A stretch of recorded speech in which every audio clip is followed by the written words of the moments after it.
Hello, আসসালামু আলাইকুম। কি অবস্থা? হ্যাঁ ভালো আছি, তুমি কেমন আছো? এই তো ভালো। ভালো আছো না? হ্যাঁ, আচ্ছা তুমি কার সঙ্গে আছো? ওই মুরগি দুধের ইসকে আমরা জানলাম করে না এর লগে আছি। ওই মাদার চোদের সঙ্গে? ও ওদের কি দেখো? মাদার চোদটা এতই হারামজাদা। হ্যাঁ শুয়োরের বাচ্চা, ওটা লটির বাচ্চা। হ্যাঁ ওই সারাদিনই বেটা নাগিল দিছে, এতই নাগিল দিছে। হ্যাঁ ওই হারামজাদার আমি সামনে পাইলে একটা এমন একটা চটকানে মারবো। হ্যাঁ। শালা মাদার চোদ। আচ্ছা তোমার কথা শুনতাছে। হ্যাঁ শোনো, হ্যাঁ ওই মাদার চোদের জায়গা আছে নাকি? হ্যাঁ, লগে আমার লগে আর রইছে। ওই নামাজ না মানে এটাকে শুনে শুনে আমি বেশি বলবো। হুম শুয়োরের বাচ্চা, হুম শুয়োরের বাচ্চাকে আমি একটা এমন একটা চটকানে মারবো শালা। আরে হ্যাঁ কামাই দিয়া তোমার বড় বস খাইবো। হইছে কি? বস খাবে না না না ওনো ওনো কি দেখো?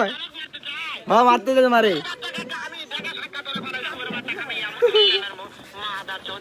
হ্যাঁ এটা